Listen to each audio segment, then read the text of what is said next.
बिस्मिल्लाहिर्रहमानिर्रहीम। अस्सलाम वालेकुम दोस्तों, मैं फ़हीम अब्बास आप सब देखने वालों को खुश आमदीद कहता हूँ न्यूज़ कैफ़े में, और मुझे यकीन है कि आप खैरियत से हैं और आज के दिन का एक अच्छा सा आगाज़ भी कर चुके हैं। और आपको पता है कि हमारे प्रोग्राम का आगाज़ कैसे होता है। हमारे प्रोग्राम का आगाज़ होता है जब हम बात करते हैं फुरकान बॉबी से। अस्सलाम वालेकुम बॉबी भाई, कैसे हैं आप? वालेकुम अस्सलाम, अल्हम्दुलिल्लाह बिल्कुल ठीक ठाक। आप ठीक-ठाक हैं? अल्हम्दुलिल्लाह अगस्त की पूरी तैयारियों से हैं आप? बिल्कुल जी बिल्कुल। अगर इसकी तैयारियां नहीं होंगी तो फिर और किसकी होंगी? क्या बात है जनाब, क्या बात है आपकी। अगस्त के हवाले से सब लोग एक्साइटेड हैं। उनकी लाइफ में हर शहरी, हर पाकिस्तानी शहरी की ज़िंदगी में कोई ना कोई एक छोटा सा एडिशन ज़रूर होता है जिसमें वो इस चीज़ का इजहार कर सके कि ये महीना उसकी बहसीत कौम, उसकी आज़ादी का महीना। तो हमारे प्रोग्राम में भी हमने भी एक फ्लेवर ऐड किया हुआ है कि हम जब म्यूज़िक जो है वो सारा हम आज़ादी के हवाले से और एक कौमी नग़मे, मिली नग़मे, वो हम अपने प्रोग्राम में शामिल करते हैं। फुरकान बॉबी साहब भी, मैं उनसे भी उसी तैयारी का पूछ रहा था। कायद आज़म रहमतुल्लाह अलैह का कौल है, वो मैं शामिल करना चाहूँगा प्रोग्राम के आगाज़ में। इससे पहले कि हम टॉपिक के बारे में बात करें, कायद आज़म रहमतुल्लाह अलैह ने फरमाया, इल्म तलवार से भी ज़्यादा ताकतवर है। इल्म तलवार से भी ज़्यादा ताकतवर है, इसलिए इल्म को अपने मुल्क में बढ़ाएं, कोई आपको शिकस्त नहीं दे सकेगा। ये बिल्कुल वही बात है कि नॉलेज इज़ अ पावर। जो इल्म है इससे बड़ी ताकत कोई नहीं है। इसको अपने मुल्क में बढ़ाएं ताकि हम वाकई इतने मजबूत हो सकें कि हमें कभी शिकस्त का डर ही न रहे। तो इसके ऊपर डेफिनेटली हमारी जो नई गवर्नमेंट है वो भी काम कर रही है और उन्होंने इस हवाले से कोशिश भी की है कि हम अपने मुल्क में तालीम का जो रुझान है वो बढ़ाएंगे और जितने भी ये जो सरकारी स्कूल्स हैं उनको बेहतर बनाएंगे ताकि बच्चे वहाँ ज़्यादा से ज़्यादा तालीम हासिल कर सकें। और हमारे जो बनने वाले प्राइम मिनिस्टर हैं उन्होंने भी इस हवाले से जो है वो जब अपना बयान दिया था, स्पीच दी थी, तो एक बड़ी अच्छी बातें की थी जिनके पूरा होने का हम इंतज़ार कर रहे हैं। अच्छा जी, फुरकान बॉबी साहब, बात मुल्क की हो रही है और आप जो हैं वो हमारे साथ मौजूद भी हैं इस वक्त। तो आपसे जो है ना मिली नगमा सुनते हैं हम, उसके बाद फिर हम अपने दोस्तों को बताएंगे कि आज हम किस टॉपिक पे बात करने वाले हैं। जी ठीक है, तो कौन सा मिली नगमा सुनाएंगे? दुआ भी है, मिली नगमा भी है। हमारे मुल्क के लिए दुआ है कि अल्लाह ताला इसे ता क़यामत आबाद व आज़ाद रखे। आमीन। चले बिस्मिल्लाह।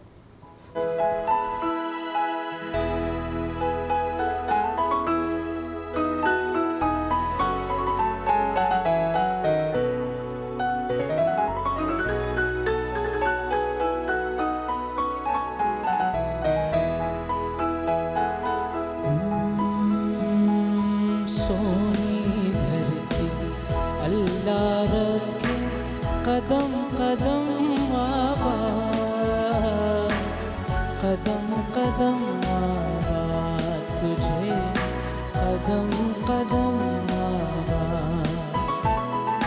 सोनी धरती अल्लाह रखे, कदम कदम आबाद, कदम कदम आबाद तुझे, कदम कदम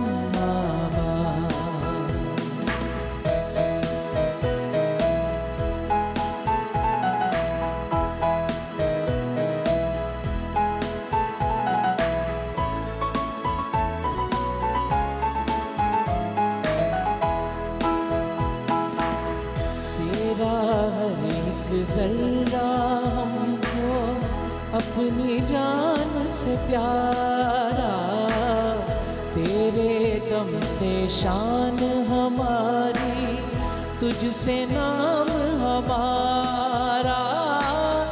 जब तक है ये दुनिया बाकी, जब तक है ये दुनिया बाकी, हम देखें आज़ाद, हम देखें आज़ाद तुझे, हम देखें आज़ाद।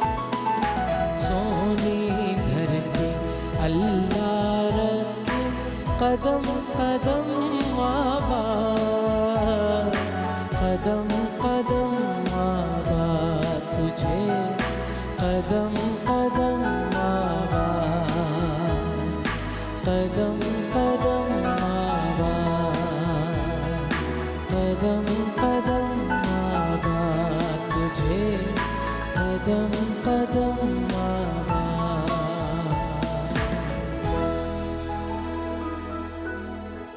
Thank you so much boy भाई, बहुत खूब माशाल्लाह। अच्छा जी, तो बॉय भाई आपको पता है आज हम किस टॉपिक पे बात करने वाले हैं? सर आप बताएंगे तो बिल्कुल पता चल जाएगा। हाँ, आज हम बात करने, प्रोग्राम को आज हमने 2 हिस्सों में तकसीम किया और प्रोग्राम के पहले हिस्से में हम बात करेंगे फ़नून लतीफ़ा के एक बहुत ही अहम जुज़ के हवाले से। वो क्या हो सकता है भाई, बताइए, गेस करें अब तो। ड्रामा। जी हाँ, थिएटर। यार मैं पहुंच गया आखिरकार पहुंच पहुंच गया। जी हाँ, आज हम थिएटर के हवाले से बात करेंगे। थिएटर किसी भी सोसाइटी के लिए, किसी भी माशरे के लिए उसका जो एक आर्ट का पहलू है उसमें एक बहुत अहम जुज़ रहा है हमेशा से। और इसकी तारीख़ अगर ढूंढी जाए तो ये कुछ तकरीबन 3000 साल से भी पुरानी तारीख़ है इसकी।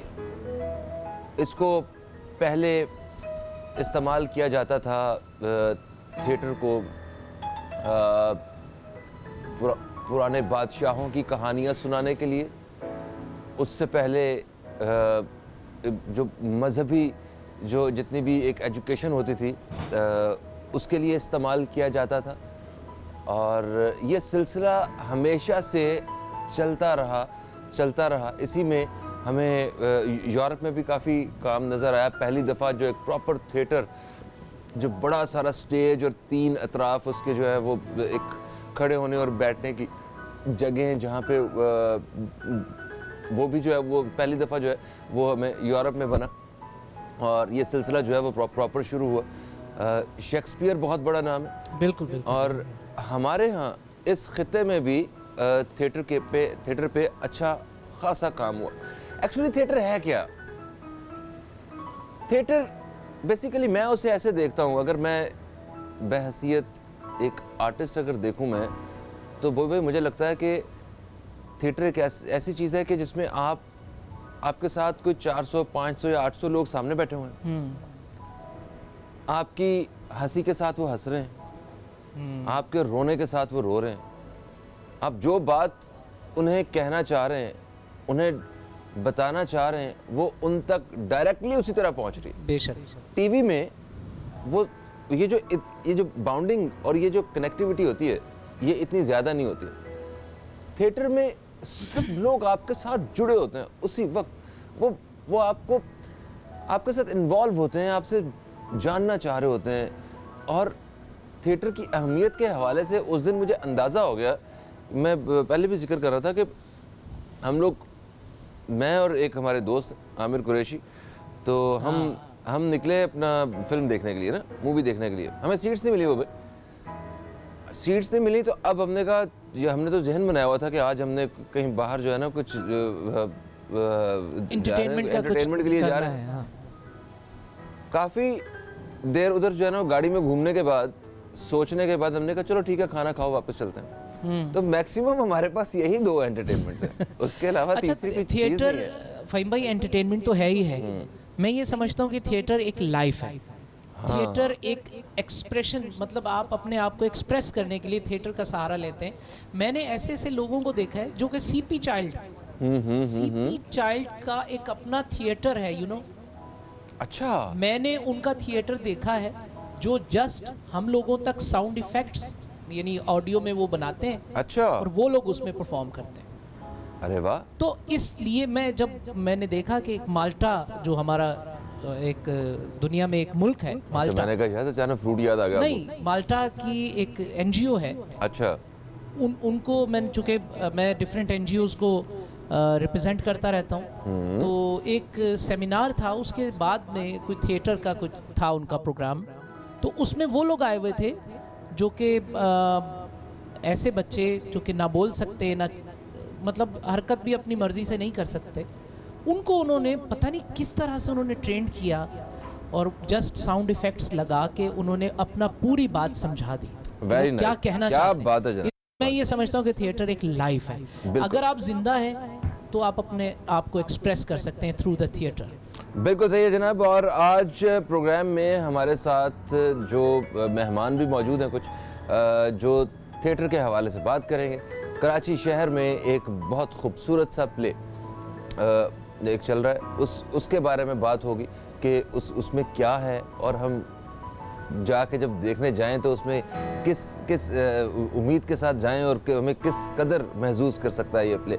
इस वक्त हम एक वक्फे की तरफ बढ़ रहे हैं, वक्फे से वापस आएंगे तो बात करेंगे अपने मेहमानों से। तो कहीं मत जाइए, अब तक देखते रहिए न्यूज़ कैफ़े, देखते रहिए।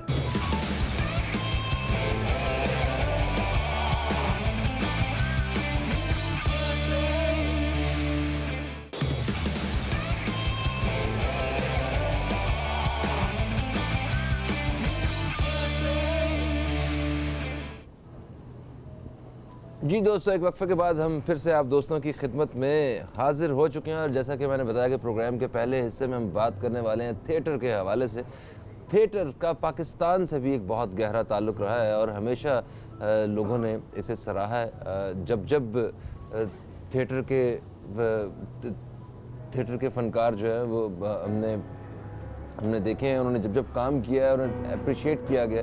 और डेफिनेटली ये एक बहुत एक बड़ी इंडस्ट्री है जो इस वक्त पाकिस्तान में उस तरह जो है वो काम नहीं कर रही है, मगर फिर भी जो लोग इसमें काम कर रहे हैं वो वाकई हमारे इस दौर के और एक आर्ट के शोबे के वो हीरोज़ से कम नहीं है, क्योंकि इन्हीं लोगों की मेहनतों से थिएटर दोबारा से जो है वो अपने पाँव पे खड़ा हो रहा है।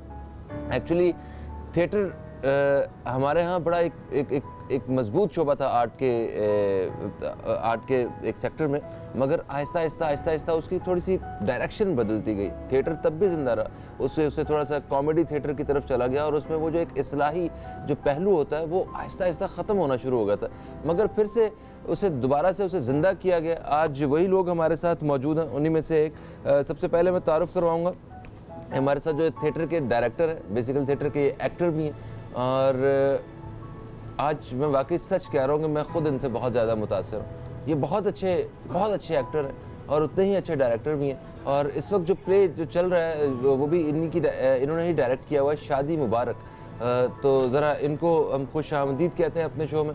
अस्सलाम वालेकुम, कैसे हैं आप? वालेकुम सलाम। मैं बहुत, आप कैसे हैं? मैं बिल्कुल ठीक ठाक हूँ। यूनुस साहब, आप कैसे हैं? खुश हैं ना? बिल्कुल। आपने आज वक्त निकाला है, इसकी हमें खुशी है, वरना हमेशा ये होता है कि मैं खुश हो रहा होता हूँ कि जब यूनुस की टीम आ रही है यूनुस खान की, और यूनुस खान उसमें नहीं होते हैं, और पता नहीं आज मैं ज़्यादा डायरेक्शन दे गए। नहीं, मैं इतना बिजी हो जाता हूँ शोज़ के टाइम के, मेरा टाइम नहीं होता। और ये आज जितने भी हमारे डिफरेंट दूसरी प्रमोशन कैंपेन्स हुए हैं, मैं नहीं गया हूँ, लेकिन आपके कहने पे मैंने बोला नहीं, इस बार जाना है मैंने लाजमी।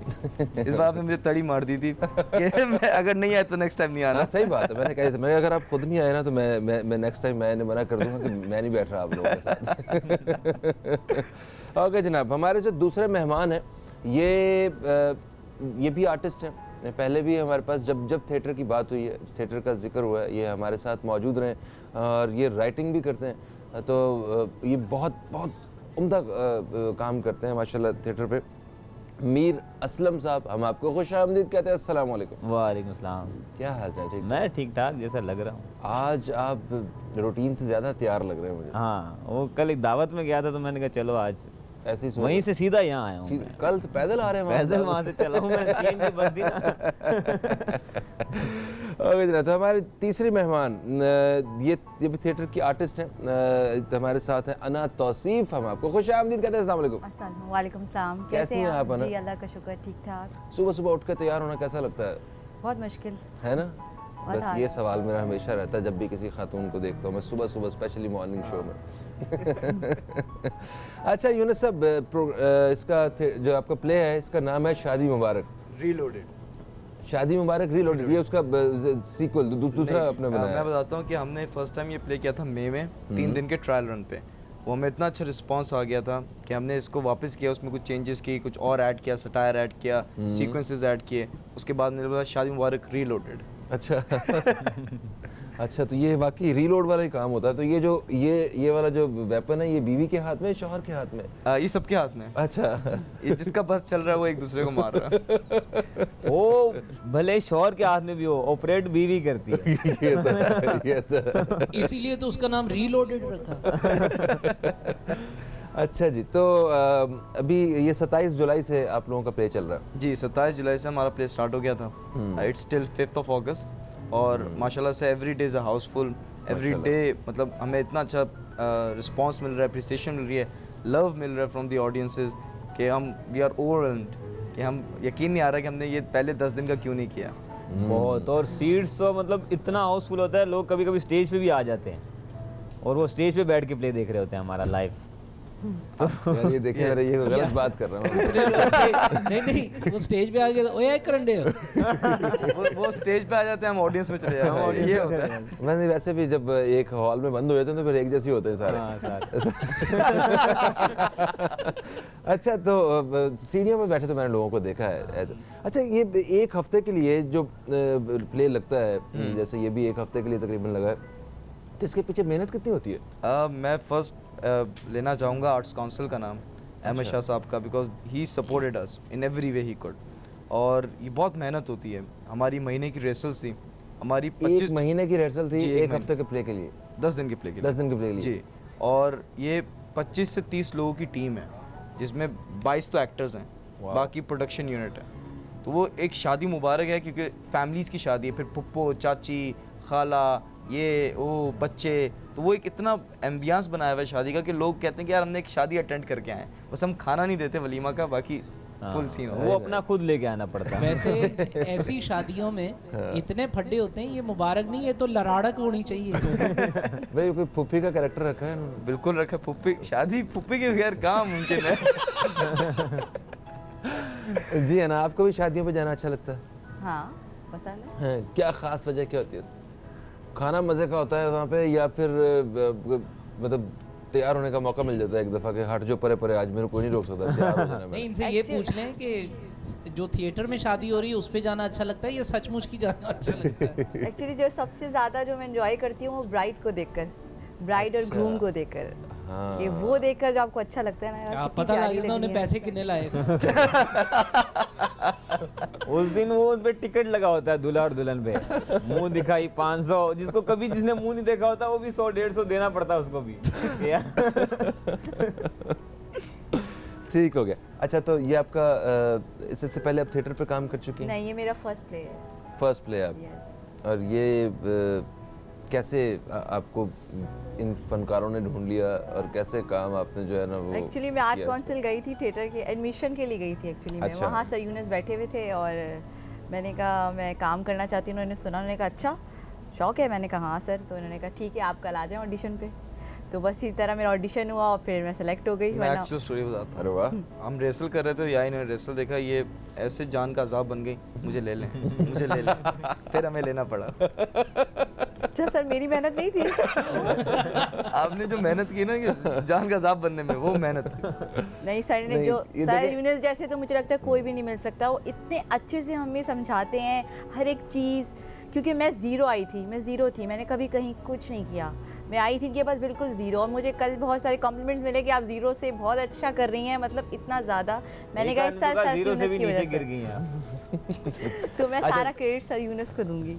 थिएटर जो है वो एक ऐसा सेक्टर है कि यहाँ सिफारिश से कुछ नहीं, कोई नहीं चल सकता। बिल्कुल। यहाँ तो आपको परफॉर्म करना है और वो उसी वक्त आपको उसका फीडबैक मिलना है। और ये तो हो ही नहीं सकता कि बस कोई मेरे जैसा अचानक आदमी पे चला जाए और कि बस ये हो मेरे ताल्लुकात नहीं, थे, आप भी मैंने बहुत काम कर अच्छे एक्टर हैं, आप ये Yes. ना करें। ये सुनना चाह रहा था। अच्छा मीर असलम, आप बताएं, आपने राइटिंग शुरू की भी माशाल्लाह, तो हाँ। राइटर के का जो एक इमेज जहन में आता है ना, वो तो ये आता है कि बड़ा एक मैच्योर, एक साइंसदान होता है ना, जैसे पुराने बाल उजड़े हुए होंगे एक बंदे के और सिर्फ वो लगा होगा बोतलें पकड़, इसी तरह राइटर जो है वो भी ऐसे कागज पेंसिल के साथ बैठा होगा। तो आप इतने नौजवान हैंडसम राइटर जो है, ये कैसे, जरा इस बारे में बताएं। बस ये तो केड़े- आपकी नजर है कि केड़े मैं आपको- काम पे लग गए ये आप भी लग रहा है नौजवान हैंडसम। तो लेकिन बस वो चीज़ें मैंने शुरू एज एन एक्टर किया था वैसे। हाँ। लेकिन डॉक्टर अनवर सज्जाद बहुत बड़ा नाम है जी हाँ, हमारा। जी हाँ, वाह, वाह, वाह, वाह। उन्होंने कहीं एक आध किसी गुफ्तगू के सेक्शन में ही उन्होंने वो मैंने कुछ बातें की तो उन्होंने कहा यार तुम इतने सवाल करते हो, खुद क्यों नहीं लिख लेते? अच्छा। अच्छा जी, अच्छी बात। खैर वो कुछ चीजें लिख के ले गया तो उन्होंने कहा कि भाई तुम करो। तो वो फिर उनकी सरपरस्ती में वो होते उन्होंने होते बोला आप लिखना शुरू करो, खबरदार जो उनसे सवाल किए थे।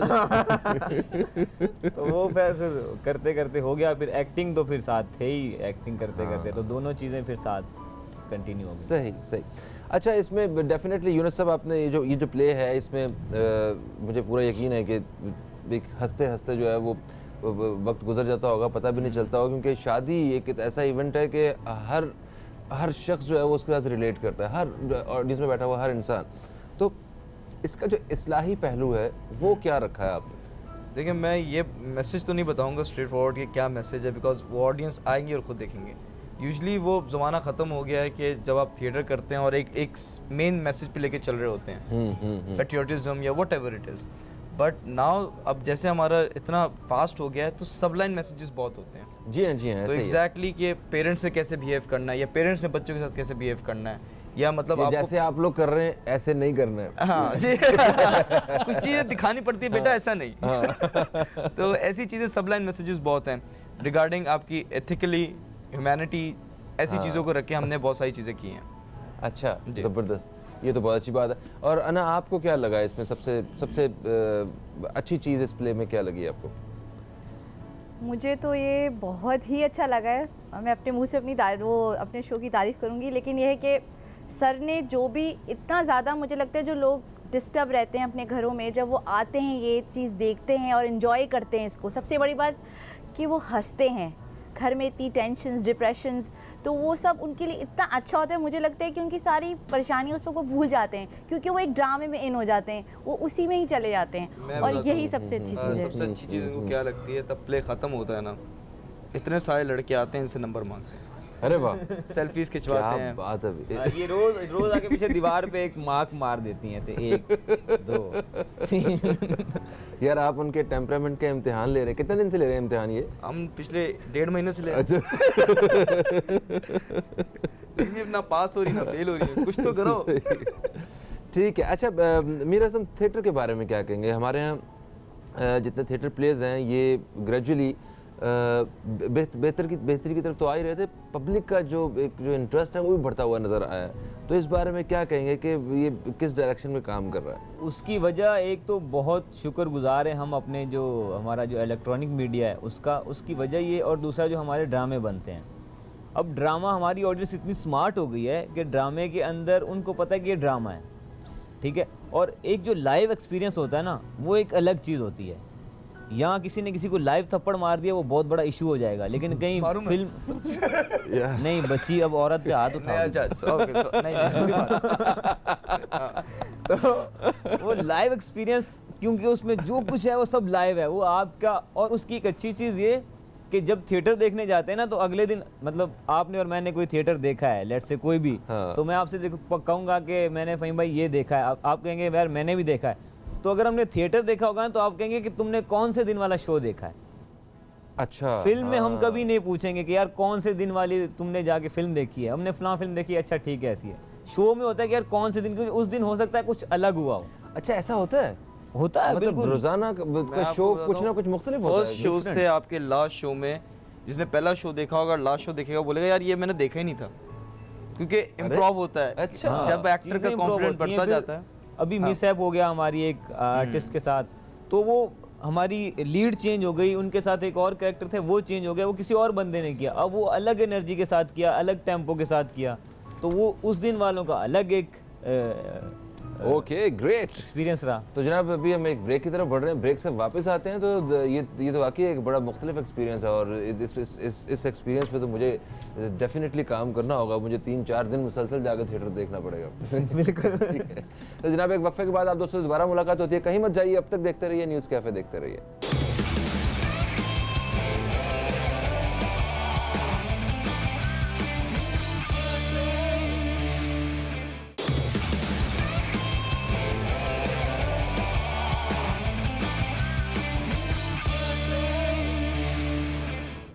वेलकम बैक दोस्तों, अब देख रहे हैं न्यूज़ कैफ़े, मैं हूं फ़हीम अब्बास, और आज थिएटर से हमारे साथ कुछ दोस्त मौजूद हैं। बात कर रहे हैं उसके एक प्ले के हवाले से जो आजकल कराची में चल रहा है। 27 जुलाई से ये प्ले जो है वो चल रहा है, और 5 अगस्त तक ये इसी तरह थिएटर में लगा रहेगा। यूनुस खान हमारे साथ हैं जो इसके डायरेक्टर हैं, हमारे साथ जो आर्टिस्ट हैं अना तौसीफ़, और हमारे साथ मौजूद हैं मीर असलम। तो एक दफ़ा फिर से जनाब हम आप तीनों मेहमानों को खुश आमदीद कहते हैं, और बड़ी खुशी है हमें कि आप हमारे साथ हैं इस वक्त। अच्छा, इसमें आपने बताया कि ये शादी के हवाले से एक आपने प्ले बनाया हुआ है। वैसे शादियों से मुतल्लिक सबको शिकायत क्यों रहती है ये ख़ानदान में, मतलब सबको ही शिकायत रहती है। ये हमारा कौमी खेल है। कॉमिक खेल है ये। हाँ मतलब शिकायतें तो हर किसी को हर किसी चीज़ से है। हाँ बट शादी एक ऐसा फेस्टिवल होता है जब आपके सब लोग फैमिली मेम्बर्स गैदर हो जाते हैं, तो फिर आप पर्सनल चीज़ें निकालते हैं, 5 साल पहले की बात, 6 महीने पहले की बात वो करके आप, मैं इसने मुझे 1000 रुपये दिए थे मेरी शादी पे, मैं इसको 500 रुपये दूंगा वो वाली चीज़ें हैं। भाई सबसे ज्यादा वैसे कौन सी शिकायत आपको लगता है कि जो खवातीन करती हैं शादियों पे, या मर्द हजरात भी है? नहीं, खवातीन या मर्द कोई भी हो जिसने पैसे नहीं देने होते ना हाँ शादी में, वो कोई बहाने ढूंढता है कि किस तरीके से खाना खा के निकला जाए। वो बच्चों को छत पे भेज देते हैं, बच्चे छत पे छलांगे लगाना शुरू कर देते हैं। नीचे से शादी वाले घर से आवाज आती है, कौन है? अच्छा अब हम कौन हो गए, चलो बेटा। ऐसे ही। तौबा यार। बाकी खाने पीने के ऊपर जो है वो कैसे कैसे कैसे मीर असलम साहब आप बताएं जरा। मेरी सेहत देख के तो मैं नहीं कह सकता कि खाना, मैंने तो तस्वीरों में देख अक्सर के पेट शिकायतें भर तो लेता सुनने में आती है ना कि क्या फायदा ऐसा खाने का, मुंह नहीं देखा तो इनका कैसा बना हुआ तो। सबसे एक वो चीज़ होती है, दूसरी बार प्लेट नहीं दी बिरयानी की। मुझे बोटी नहीं मिली। हाँ, ये हमारी कौम का एक कॉमन मसला है, बोटी। वाह वाह वाह, आखिर राइटर ही निकले उन्होंने। अच्छा इसके टिकट्स वगैरह कहाँ से मिल रहे हैं? आर्ट्स काउंसिल ऑफ पाकिस्तान से हम डिलीवर भी करते हैं। हमारा ग्रीन वेंस का एक पेज है, ग्रीन वेन्स जी, फेसबुक इंस्टाग्राम पे आप हमें मैसेज करें, हम आपको डिलीवर कर देंगे। एक कॉन्टैक्ट नंबर भी है, अगर आप उस पर कॉल करना चाहें तो you can do that too, that is 0336 2090 398। और इस पे 398 कॉल करें, अक्सर लोग मिस कॉलें मारते हैं। अच्छा एक दफ़ा कॉल करी तो इस नंबर से तो मिस कॉल नहीं जाएंगी। ये डिपेंड करता है कॉल किसने की है।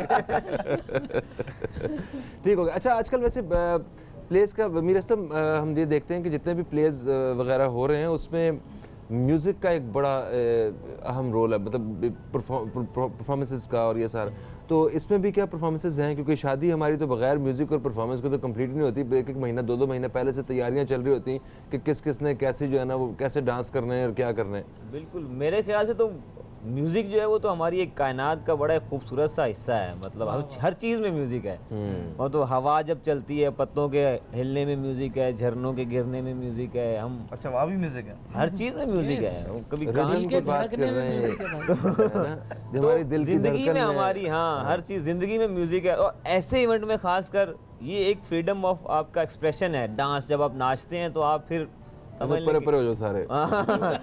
तो इसके अंदर बड़े लाउड डांसेस हैं। यूनुस खान बहुत अच्छे डांसर भी हैं। अरे वाह। तो मैंने कहा शायद कोरियोग्राफर भी है। हाँ, वो भी है, कोरियोग्राफर सब नहीं, हैं, ऑल इन वन है। ये कोई चाइना का आदमी है, ये सब करता है। हर चीज कर चाइना में लेता है। क्वालिटी भी आती है। डबल सिम मोबाइल ते सुने सन। इसमें dance double SIM sequence, direct एक तो मेहंदी का सीक्वेंस है, अच्छा, जो grand किस्म का। कि जो ग्रैंड मेहंदी का सीक्वेंस है डांस का, जिसमें हमारे मेरे ख्याल से 20 एक्टर्स डांस कर रहे हैं और वो एक मेडले टाइप का है। And then on and off, because love stories हैं इसमें बीच में, तो वो लव है। मीर असलम बहुत अच्छे डांसर हैं, इनका एक ये बहुत अब अच्छा इसने डांस ऐसे ही सीक्वेंस बात है। रखी है मेरी। नहीं नहीं बात इनका बड़ापन है। ये है तो ये स्लिम स्मार्ट से, बट ये लिफ्ट्स बड़ी अच्छी कर रहे हैं। जो अच्छा। फीमेल डांसर्स हैं हमारी, दानिया कंवल, अच्छा अच्छा। तो बहुत अच्छा एक सीक्वेंस है म्यूजिकल, क्योंकि इसलिए ज़रूरी है because it's not that kind of dances जिसमें आपको थोड़ी सा गिन आती हो, प्रॉपर कोरियोग्राफ्ड स्टेप्स हैं। वाह वाह। बिल्कुल जी। सही। यानी कि वो डांस वाला वो जो प्ले होता है जिसमें हाँ, नहीं, सिर्फ family मर्द dance हजरात- नहीं नहीं, वो वो जो जो आप- मीर देखते हैं वो वाला नहीं है। वो नहीं हाँ, वो जो आप सोच रहे हैं वो नहीं। सोच क्या, मैं देख ही रहा था। अच्छा आना, आप बताइए ये इस कौन सा पार्ट आपको प्ले का ज़्यादा अच्छा लगता है, जिसमें परफॉर्मेंस वाला या डांस परफॉर्मेंस वाला? जिसमें ये खुद है वही अच्छा लगता है। नहीं नहीं ऐसा नहीं है, मुझे ज़रा डांस इतना पसंद नहीं है। मतलब मुझे ज़्यादातर दूसरा जैसे देखना पसंद नहीं है, ये करना पसंद नहीं है। या देख के करना पसंद देख कर अच्छा लगता है, मतलब खुद करना चाहिए था, लेकिन देख कर बहुत अच्छा एंजॉय करती हूँ मैं। तमाशबीन है आप। वजह क्या है? शायद मुझे इतना अच्छा आता नहीं है इसलिए ये अच्छा तो कर रही हैं आप। मैं अच्छा कर रही हूँ। हाँ। सर बस आपने अप्रिशिएट किया है तो फिर अच्छा पक्का है सर? हाँ पक्का है सर? नहीं, मुझे डांस लोग बहुत होते पसंद हैं। है। अच्छा वैसे ये है कि जब ये गई होंगी ऑडिशन के लिए, तो किसी दोस्त के साथ गई होंगी तो उन्होंने पूछा होगा वापसी पे आके, अना क्या बना? हाँ ऐसा हुआ था। ये फिर कहीं दोस्त बॉबी भाई तो नहीं थे? मैं अभी मिल रहा हूँ भाई। मैं नहीं हूँ भाई, मैं नहीं हूँ। ओके जनाब, तो ठीक है, इसके टिकट्स जो हैं वो मिल रहे हैं। ग्रीन वेन्स आपका जो पेज है उस पर मैसेज किए जा सकते हैं, वो खुद जो है वो डिलीवर भी कर देते हैं आप लोग। बिल्कुल सही। म्यूज़िक में एक चीज़ का मुझे थोड़ा सा एतराज़ होता है जब भी मैं प्ले देखता हूँ, थिएटर प्ले, वो ये कि इंडियन म्यूज़िक उसमें ऐड किया जा रहा होता है। और हम पाकिस्तानी म्यूज़िक में बहुत ज़्यादा रिच हैं, हमें ज़रूरत नहीं पड़ती है अगर अच्छी सिलेक्शन अगर ये हमने की आपके हो तो। लिए इसमें अच्छी खबर है यूनुस, इसके अंदर हमने सिंधी गाना वाह वाह वाह। वाह यार वाह, उसके अंदर ये रखा है, बहुत अच्छी अपनी बात है। अपनी जबान को हमने इसमें फ़रोग़ दिया है। वेरी नाइस, मैं वेरी इस नाइस। पे मैं हमेशा बोलता हूँ कि इस बंदे की बात में यकीन नहीं है, पता नहीं क्या। सही बात। मैं एक चीज़ ये हमेशा बोलता हूँ कि देखिए, पहली बात कि अगर हम पाकिस्तानी म्यूज़िक की बात करते हैं तो हम यूज़ नहीं कर सकते। हम यूट्यूब पे भी वीडियोस बनाते हैं, वेब सीरीज़, आपको पता होगा। हमने पाकिस्तानी म्यूज़िक यूज़ किया इस बार, हमें कॉपीराइट क्लेम आ गया, ठीक है। अच्छा, पाकिस्तानी म्यूज़िक प्रोड्यूसर जितने भी वो सपोर्ट नहीं करे कि हमारा म्यूज़िक जाए। और अगर हम बात करें थिएटर पे, हमारे जो म्यूज़िक हैं या सॉन्ग्स हैं, I am not taking Indian side, लेकिन मैं एक बात कहना चाहता हूँ कि हमारे म्यूज़िक का जो फिल्म म्यूज़िक है, जो डांसिंग नंबर्स हैं, वो क्वालिटी नहीं है इतनी। अंटिल जैसे कि हमारे दूसरे वो हैं फोक सॉन्ग्स हैं, फोक कहना चाह रहा था। पॉप सॉन्ग्स हैं, वो जो हैं पॉप सॉन्ग्स हैं, उनकी क्वालिटी बहुत रिच है। But when it comes to film songs तो हमारे इतने नहीं है, ना वो इतने फेमस हो पाते हैं ना, अनफॉर्चुनेटली, क्योंकि वो इतने क्लिक नहीं होते। अच्छा, आप आर्ट काउंसिल से ताल्लुक है ना आप लोगों जी, का, जी। मतलब है ना वो? मीर का नापा से, मेरा आर्ट्स काउंसिल से। ठीक है, तो ये दो बेसिकली दो ही इदारे हैं जो थिएटर को बहुत ज़्यादा प्रमोट exactly. करते हैं और सपोर्ट करते हैं।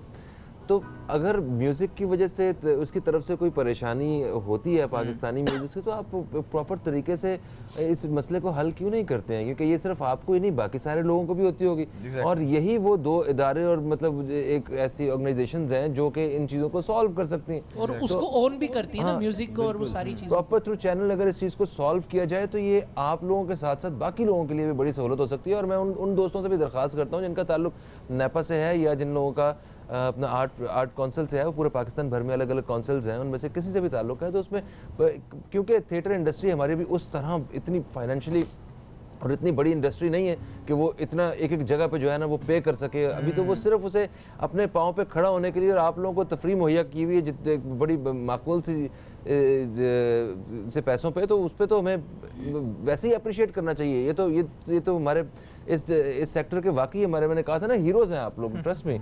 तो आप लोग को इस प्रॉपर थ्रू चैनल से जो है वो जाना चाहिए। तो देखिए, हमने कोशिश करने के की, लिए, हाँ, मतलब ऐसा नहीं कि हमने कोशिश नहीं की, बट अनफॉर्चुनेटली कुछ ऐसे बिहेवियर्स थे तो फिर हमने खुद स्टेप बैक कर लिया कि we don't want to create a fuss. तो इसलिए वी यूजुअली अवॉइड के जो इजी अवेलेबल है, मतलब कि हम कोशिश भी करते हैं तो वो एट द एंड हमारे लिए फर्दर प्रॉब्लम क्रिएट हो जाती है। तो फिर it's better not to tell or pursue it. ठीक है। तो कम से कम कितनी उम्र के लोग आ सकते हैं इसमें? हमने तो तीन महीने का बच्चा भी अलाउ किया हुआ है। कम से कम पैदा हुआ बच्चा हो। कम से कम यार ये इतनी रियायत क्यों किया आपने यार? इस दफा हम जरा फराग दिली से काम करें।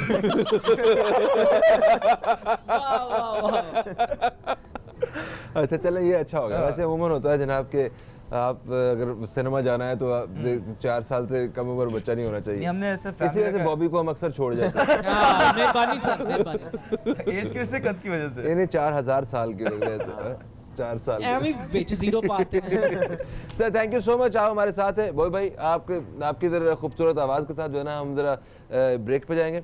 बहुत बहुत शुक्रिया आप लोग आए। Thank you so much. और आप दोस्तों से दरख्वास्त है कि आप जाइए फैमिली के साथ, जो ख़ास तौर पर कराची में लोग हैं, कराची के रहायशी जो हैं 5 अगस्त तक जा सकते हैं। बीच में वीकेंड भी आ रहा है, एक बेहतरीन तफरीही एक मौका है, इसको आपने जाने नहीं देना। ग्रीन वेन्स एक पेज है, वहाँ पे जाके आप इनके टिकट्स वगैरह भी देख सकते हैं। और मैं वैसे सैटरडे को आऊँगा आप लोगों के पास इंशाअल्लाह। ओके जनाब, बाय बाय, जिंदाबाद। मेरे ख्यालों पे छाई है एक सूरत मतवाली सी, नाजुक सी, शर्मीली सी, मासूम सी, भोली भाली सी, रहती है वो दूर कहीं, अता पता मालूम नहीं। Coco Corina, Coco Corina, Coco Corina, Coco Corina. हो सकता है कल खुद मुझको वक्त वहाँ ले जाए, मैं घबराऊं देख के उसको वो मुझसे शर्माए। मैं कह दूंगा दिल पर मैंने शायद देखा है तुमको कहीं। मेरे ख्यालों पे छाई है एक सूरत मत वाली सी, नाजुक सी शर्मीली सी, मासूम सी भोली भाली सी, रहती है वो दूर कहीं।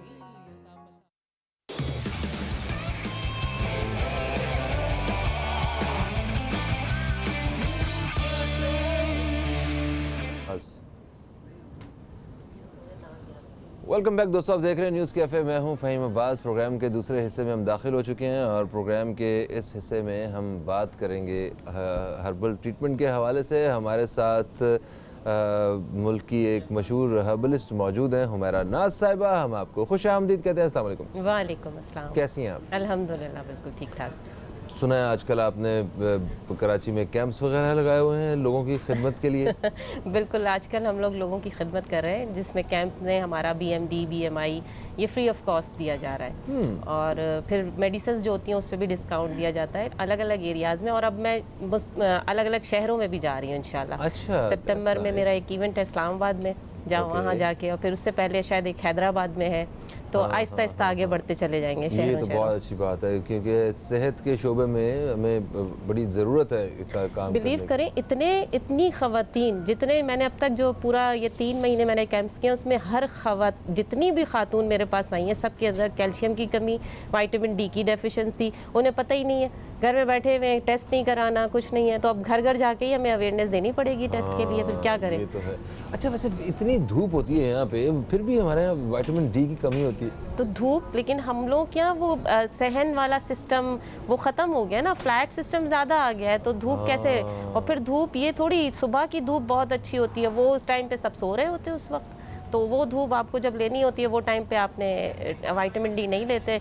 और बेसिकली धूप आपको विटामिन D नहीं देती है, आपके जो अंदर जो विटामिन D है उसको डेवलप करने में, उसी को रीजन। बिल्कुल बिल्कुल। तो वो कौन से सुबह के वक्त की किस वक्त की धूप? देखिए 8 से 10 बजे की जो धूप होती है इट्स बेटर। जो 8 से 7-8 बजे के बाद के, मतलब जब सूरज स्टार्ट हो जाता है उसके बाद सुबह का जो वक्त होता है, इसीलिए कहते हैं सुबह उठना चाहिए। बिल्कुल। ये देखिए अल्लाह ताला का एक निज़ाम है, और हम उस निज़ाम से जब दूर हटेंगे जाहिर सी बात है प्रॉब्लम्स भी आएंगी। हम रात को प्रॉपर नींद नहीं लेते हैं, नींद की वजह से आप देखें मेरे पास इतने पेशेंट्स आ रहे हैं जिसके सर में दर्द है, साइनस का प्रॉब्लम हो रहा है, नींद की वजह से उनको मतलब पूरा ऑल टुगेदर बॉडी पार्ट्स जो है वो काम नहीं कर रहे हैं। अच्छा, स्किन की फ्रेशनेस भी इससे बड़ी मुतासिर होती है। सब चीज़ों का दारोमदार है। आपका जितना अल्लाह ताला ने जो आपको पैदा किया है, उसकी सारी जो दुनिया की रोशनी से लेके, धूप से लेके, जितनी भी चीज़ें हैं, हवा हो गई, पानी हो गया, वो आपके पूरे जिस्म के अंदर बाहर सब आपको लेना मतलब ज़रूरी है। हर चीज़ हर तरह से, जिस तरह कुदरत ने कहा है लेने के लिए। मैं एक दफ़ा वो स्टडी कर रहा था, कुछ लोग ऐसे जो जिनका नींद का जो निज़ाम है बड़ा मुतासिर हो चुका होता है, उन्हें रात को नींद नहीं आती, दिन में सोते हैं, और वो जितनी मर्ज़ी कोशिश कर लें उनसे नहीं होता। तो वो उसके लिए एक बड़ा ज़बरदस्त हल लिखा हुआ था कि आप 1 हफ़्ते के लिए अपने आप को कुदरत पे छोड़ दें, नेचर पे छोड़, किसी ऐसी जगह पे चले जाएं, किसी जैसे किसी पहाड़ी इलाके पे या किसी समंदरी इलाके के पास, और वहाँ पे उस नेचर के बीच में रहें और दूसरी चीज़ें भूल जाए, गैजेट्स से। हाँ, यही मैंने कहा ना, दुनियावी चीज़ों से बिल्कुल ये कि आप हट जाएं, कि एक वक्त अपने आप को दें, एक प्रॉपर टाइम होता है वो आप नहीं ले रहे होते। आपका दिमाग में एक जो मादा है वो काम कर रहा होता है। रात का जो टाइम है वो अल्लाह ताला ने उसको वर्किंग के लिए बनाया। जब आप सोते हैं अंधेरा मिलता है, आंखें बंद हो जाती हैं उस वक्त। जब आप वो नहीं करेंगे तो वो प्रोसेस नहीं होगा, और उसकी वजह से आपको मिर्गी का जो है प्रॉब्लम आ सकती है। नींद अगर आप प्रॉपर इस तरह नहीं ले रहे हैं, आपकी लाइफ समझें कि 50% वो आधी हो जाती है, सही हाफ हो गई।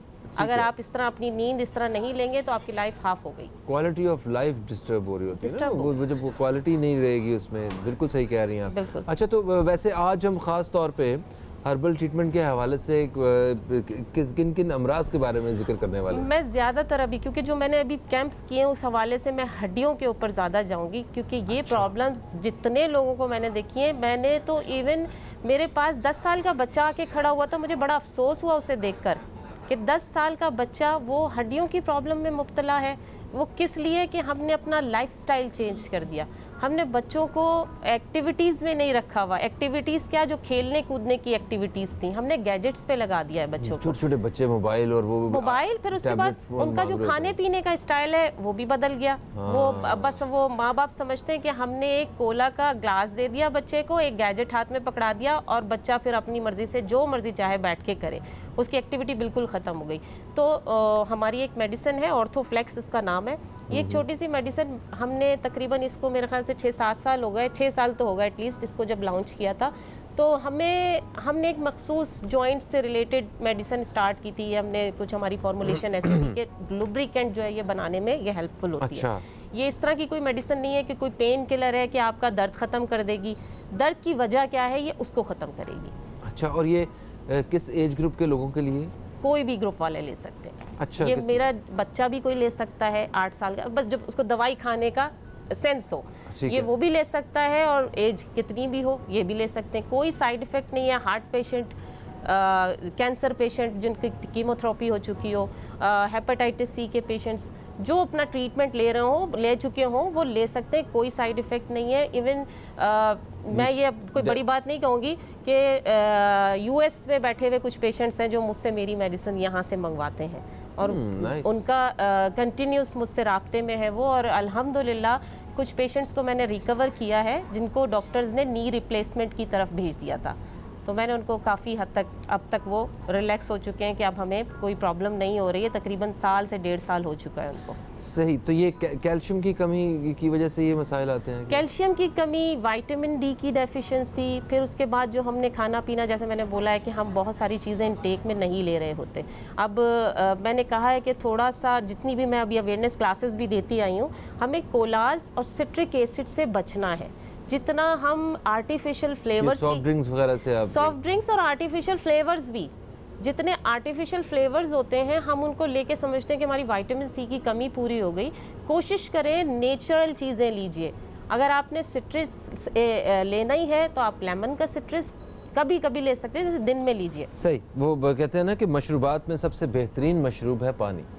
बेहतरीन, मैं तो कहती हूँ पानी 8 से 10 ग्लास डेली पानी पीना चाहिए। आपने कभी किसी फॉरेनर को देखा है कि पानी की बोतल उसके हाथ में एक होती है, वो बात करता जाता है, कैप खोला, पानी पिया, 2 घूंट पिए, फिर उसके बाद बोतल उसके हाथ में ही रहती है। तो ये उसने अपना, हम तो कभी, मैंने तब बाहर काफ़ी टाइम गुजारा है, मैंने ऐसा नहीं है, ये हम लोग हैं जो कोला ड्रिंक्स की तरफ लगे हुए। बाहर अच्छा, हमारे यहाँ वैसे भी ना वो सोशली भी बहुत सारी चीज़ें हैं जिनको हम अच्छा ही नहीं समझते हैं। मतलब एक बैग कैरी करना जो है ना वो अच्छा नहीं समझते हैं। मर्द हजरात वो सोचते भी नहीं कि वो बैग कैरी कर सकेंगे, और बाहर बैग कैरी करते हैं, उसमें आप बोतल रखें, अपना सामान रखें। बैग ऐसे थोड़ी कि आपने एक तरफ ले लिया, पीछे बैग्स इतने अच्छे स्टाइलिश मिल रहे हैं आजकल, आप कुछ भी ले सकते हैं। बिल्कुल ऐसा है। फिर वो हम ये भी देखें कि छतरी का रवाज नहीं है यहाँ पे हमारे यहाँ, और ये जितनी तेज धूप है यहाँ पे होना चाहिए होना चाहिए, यहाँ नहीं है। आप मैंने कहा ना, मैंने एमिरेट्स में काफ़ी टाइम गुजारा है, तो हम लोग तो अम्ब्रेला के बगैर सोच भी नहीं सकते थे कि बाहर निकले।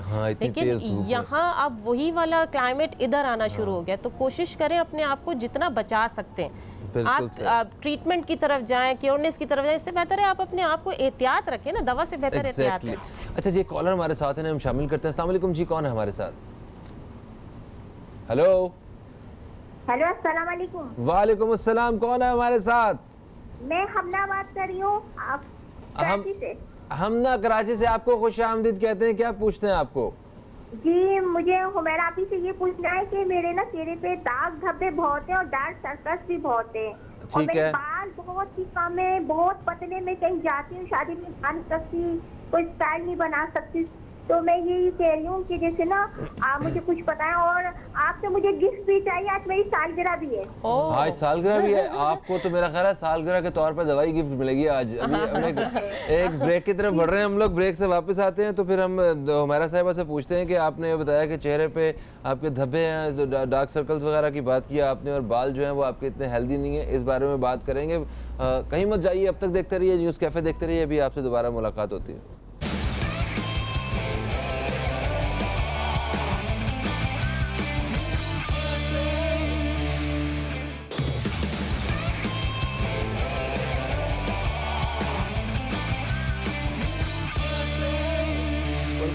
वेलकम बैक दोस्तों, आप देख रहे हैं न्यूज़ कैफ़े, मैं हूं फ़हीम अब्बास। आज हुमैरा नाज हमारे साथ हैं और हर्बल ट्रीटमेंट के हवाले से बात कर रहे हैं। वक्फे से पहले कॉल आई थी हमना साहिबा की, वो कह रही थी कि मेरे चेहरे पे जो धब्बे बन गए हैं और कुछ डार्क सर्कल्स वगैरह हैं, और फिर बाल भी उनके इतने हेल्दी नहीं है कि कोई स्टाइल बना सके, बहुत पतले बाल हुए हैं। तो ये इसकी पहले रीज़न तो बताएं क्यों ऐसा हो रहा है? ये बहुत से लोगों की शिकायत है, सिर्फ इनकी नहीं है। बेसिकली जो मेरे पास, जो अब तक मैं रिसर्च कह रही हूँ, जितने पेशेंट्स मेरे पास आ रहे हैं उसमें ये है कि लड़कियों में, ख़वातीन में ख़ास तौर पे गोरा करने का अपने आप को तरजीह वो लोग ज़्यादा दे रही है, ना कि स्किन को फ्रेश और ग्लो रखना। अच्छा, तो हमारे पास देखिए, हमें गोरा नहीं होना, अपनी स्किन जो अल्लाह ताला ने हमें कुदरती बना दिया, आप उसको थोड़ा सा अप एंड डाउन यानी 1 से 2 टोन अपनी साफ़ कर सकते हैं किसी भी ट्रीटमेंट से। जो घर में अमूमन मैं टिप्स भी बता रही होती हूँ, बाज़ औक़ात बेसन बेहतरीन है आपका मुँह धोने के लिए, लेकिन जब एक आपको बेसन कौन सा जिसमें मुँह धोते हैं?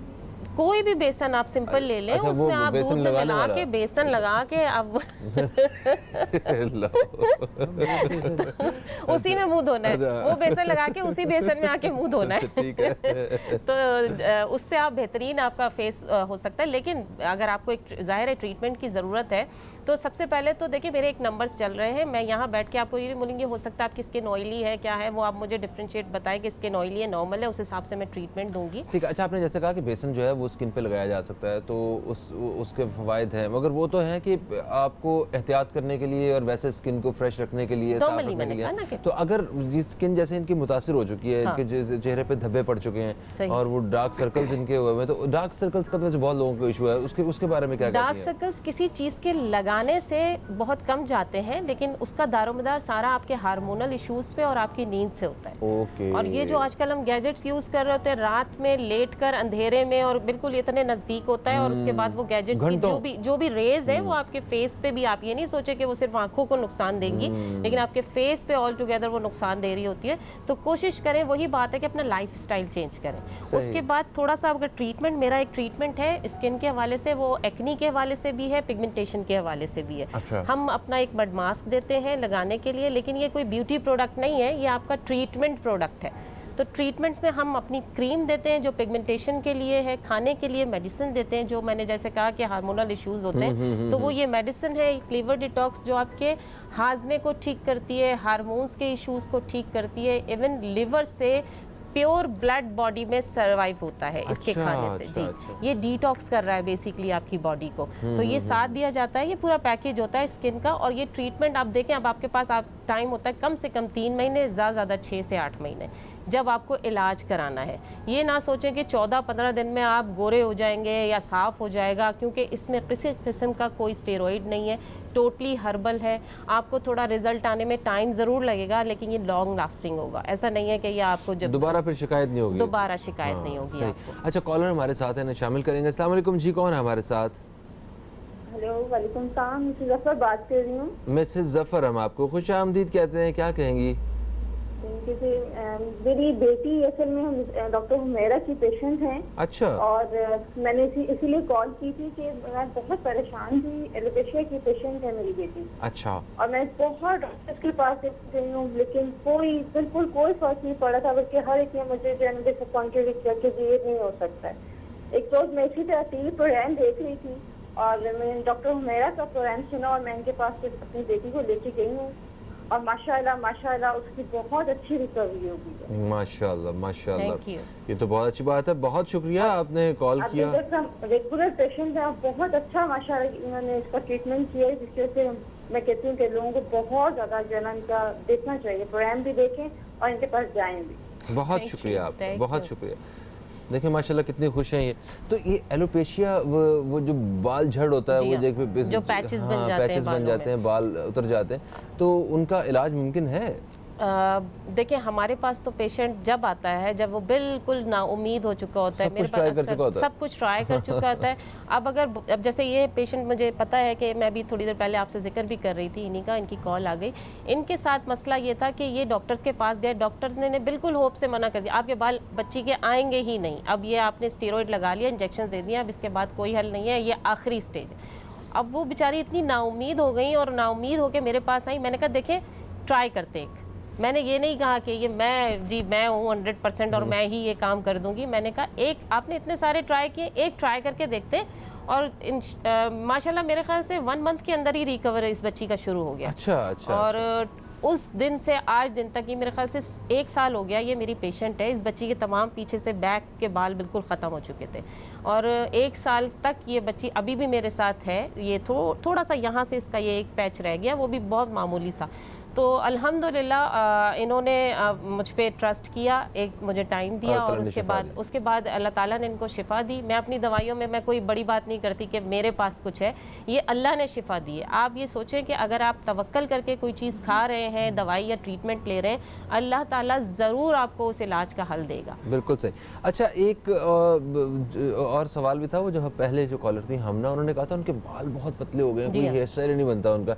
तो ये बालों वाला वाकई बड़ा इशू है, क्योंकि उसका अंदाज़ा हम इस तरह लगा सकते हैं कि जितनी तेज़ी से यहाँ पे वो एक्सटेंशंस और विग्स जो हैं वो जो सेल हो रही हैं, तो इसका मतलब है बाल कम हो गए हैं लोगों के। टीवी स्क्रीन के उस तरफ जितने लोग देख रहे होते हैं ना, वो यहाँ से जो लोग इन लोगों से, हमसे या मॉडल्स हो गई या इनसे इतने मुतासिर होते हैं। कभी कभी मेरे पास आते हैं, वो फलाने के बाल बड़े अच्छे थे, उस जैसे बाल मुझे करने। मैंने कहा ठहर जाओ, एक्सटेंशन लगे होते हैं, मुझे भी पता है। अच्छा, इस पे बात करते हैं। एक कॉलर है, मैं ब्रेक की तरफ बढ़ना है, मगर मैं चाह रहा हूँ कॉलर से हम सवाल लेके फिर ब्रेक की तरफ जाते हैं, ठीक है? अस्सलाम वालेकुम जी, कौन है हमारे साथ? अस्सलाम वालेकुम। वालेकुम अस्सलाम, कौन है हमारे साथ? काजिम बात कर रहा हूँ भाई, कराची से। काजिम साहब, हम आपको खुश आमदीद कहते हैं, क्या कहेंगे? ये अभी आपका शो देखा था, मेरा नाम भाई है हर्बलिस्ट ना। जी। इनके तो पहले तो एक तो इनकी प्रोडक्ट की तारीफ करनी थी, जो मैं अपनी वालदा के लिए यूज कर रहा हूँ। अच्छा। ऑर्थोफ्लेक्स माशाल्लाह से बहुत बेस्ट है, मतलब रिजल्ट ओरिएंटेड प्रोडक्ट है। अच्छा, माशाल्लाह, जबरदस्त। वालदा के जॉइंट के हवाले से मतलब एक काफी जो है ना, मैं तो अभी उन्हें अफाका है, बेहतर हैं उनके जॉइंट्स? अल्हम्दुलिल्लाह काफी बेहतरी है। अच्छा, और कितने अरसे से ये इस्तेमाल कर रहे हैं आप? तकरीबन 8 महीने हो गए हैं। अच्छा, 8 महीने 9 महीने हो गए हमको यूज करते हुए, और माशाल्लाह मोर देन 50% जो है ना, वो रिकवरी हुई भी है। माशाल्लाह। ये एक वो है। अब इनसे मुझे एक तो सवाल भी था जी कि लिवर का जो इशू है मेरे साथ, वो एक पर्सनल ही है बेसिकली, कि उसमें मैं थोड़ा सा प्रॉब्लम फेस कर रहा हूँ। तो उस हवाले से क्या मुझे उधर ही आके डिटेल में बात करनी पड़ेगी या इधर मुझे वो जवाब मिल सकता है? बिल्कुल सही है, बहुत शुक्रिया आपका। आप प्रोग्राम देखिए, हम बात करते हैं इस हवाले से। एक वक्फे का वक्त फिर से आ चुका है, वक्फे के बाद वापस आते हैं तो काजिम साहब से ने जो सवाल किया इस बारे में बात करेंगे। कहीं मत जाइए, अब तक देखते रहिए न्यूज़ कैफ़े, देखते रहिए।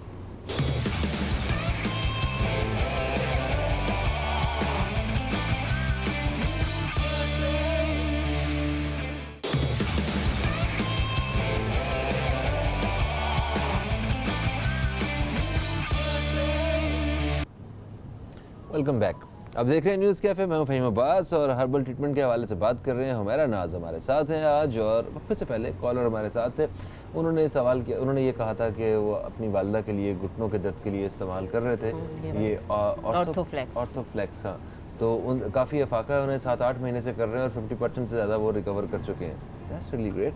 और उसके बाद उन्होंने दूसरा सवाल किया था कि वो उनके लिवर में कुछ वो एक इशू है उन्हें, तो वो क्या वो डायरेक्टली आपसे दवाई यहाँ से आप सजेस्ट करेंगे तो वो ले सकते हैं, या फिर उन्हें आके पहले दिखाना पड़ेगा? मेरे नंबर स्क्रॉल हो रहे हैं, पहले अपनी सारी प्रॉब्लम्स जो है वो नंबर से मुझे कॉल करके डिस्कस करें। और अगर कराची में हैं तो लाजमी आके कराची में ऑफिस आ जाएं। सेंट्रल मॉल में मेरा ऑफिस है, मेन राशिद नवाज रोड पे एडजेसेंट लकी वन मॉल। तो ये मेरा एड्रेस है। लिवर का आजकल हर दूसरे बंदे को प्रॉब्लम आ रहा है।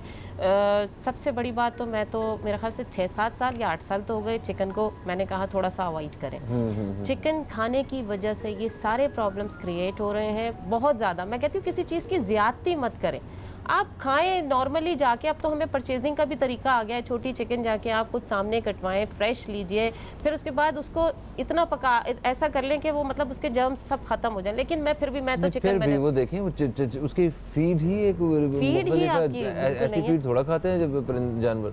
ये कहते हुए मुझे तो बहुत टाइम हो गया, लेकिन अब जाहिर अब तो लोगों को काफ़ी अवेयरनेस आ भी गई है। लेकिन वो ज़्यादातर वो जो चीज़ें वो फीड जो चिकन खा रही है वो नुकसान क्या करती है, वो हमारी बॉडी में भी थ्रू चिकन हमारी बॉडी में भी जा रही है, जिसकी वजह से हमारा लिवर तबाह हो रहा है। बहुत से ऐसे पेशेंट्स हैं जो लिवर कैंसर की तरफ चले गए हैं। लिवर कैंसर जब स्टार्ट होता है, सब देखिए जब आपको एसिडिटी स्टार्ट हो गई है, आपका खाना हजम नहीं हो रहा है, आपको बर्ब्स आ रहे हैं, तो इट मीन्स कि आपका लिवर फंक्शन काम करना डिस्टर्ब करना शुरू कर दिया है। तो ये आपका एक अलार्म है। जब आपका ये अलार्म बजना शुरू हो जाए तो इसका ट्रीटमेंट लाजमी करवा लें। ये ना सोचें कि हमें गैस्ट्रिक हो रही है, आपने छोटा मोटा सोडा ला के उसको सही कर लिया, कभी नहीं, नेवर। सोडा से तो कभी भी लिवर की जो प्रॉब्लम है वो रिजॉल्व नहीं होगी। ये प्रॉब्लम जो ये छोटी सी एक गोली है, रोज़ाना आपने इसकी एक गोली खानी होगी।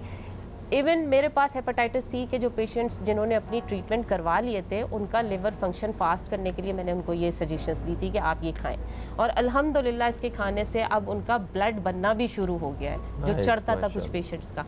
तो लिवर फंक्शन को आपने जो, अगर काजिम साहब का ये सवाल है तो मैं तो मेडिसिन तो यही दूंगी, लेकिन मुझे सिम्टम्स पता चले जाएंगे कि किस वजह से उनका ये प्रॉब्लम आ रहा है। ठीक है, यानी खुराक जो है वो कहते हैं उसको बेहतर किया जाए, क्योंकि खुराक में चिकन को आप कह रहे हैं कि थोड़ा सा माइनस करें। अच्छा, वैसे चिकन ने भी बड़ी ज्यादती की है, हम लोगों ने बड़ी की, हमने आलू रिप्लेस कर दिए चिकन के साथ वरना हर सब्जी में देखिए ज्यादती तो हमने चिकन के साथ की है। वो क्यों की है कि हम जो एक टाइम चिकन हफ्ते में एक दफा खाते थे, अब वो दिन में 3 दफा हो गई। मेहमानों के आने पे चिकन होता था, बढ़ेगा। मेहमानों के, मुझे याद है मेहमानों के आने पे चिकन होता था, मुर्गी आती थी वो खुद ज़िबा किया जाता था, और वो मेहमान आते थे तो चिकन बनता था, वरना मटन बीफ चल जाता था, सब चल जाता। हाँ, मगर चिकन जो है ना उसको हमने इतना कॉमन कर दिया, दिन में 3-3 दफ़ा जो है ना वो चिकन ही खाया जा रहा है। इंसान भी कहते हैं ना, पहले लोग ये कहा करते थे या अल्लाह मेहमान भी कोई नहीं आ रहा, क्या मसला है जल्दी आ जाए चिकन बने। मुर्गी भी कहते शुक्र है मेहमान कोई नहीं आ रहा।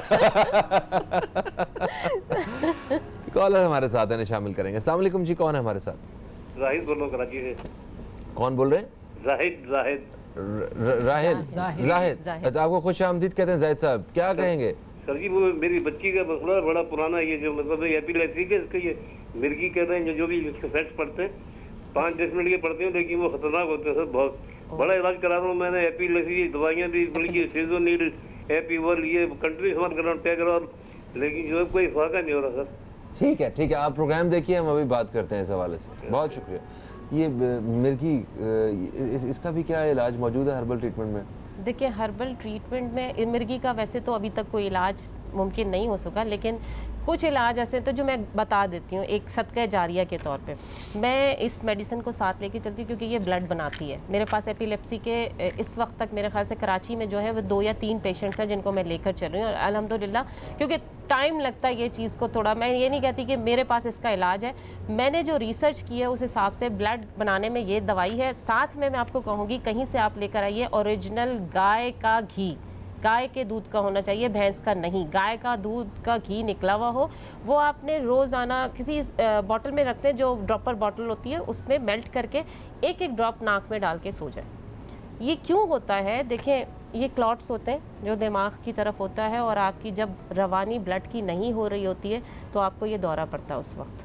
तो ये दौरा पड़ने की वजह यही है, और अल्लाह ताला ने पता नहीं ऐसा कुछ रखा है कि एक पेशेंट मेरे पास आए थे और उनको मैंने ये कहा था कि आप कहीं गिरे थे, तो पता ये चला कि हाँ बचपन में वो कहीं गिरे थे और वो क्लॉट अब तक वहाँ पर है।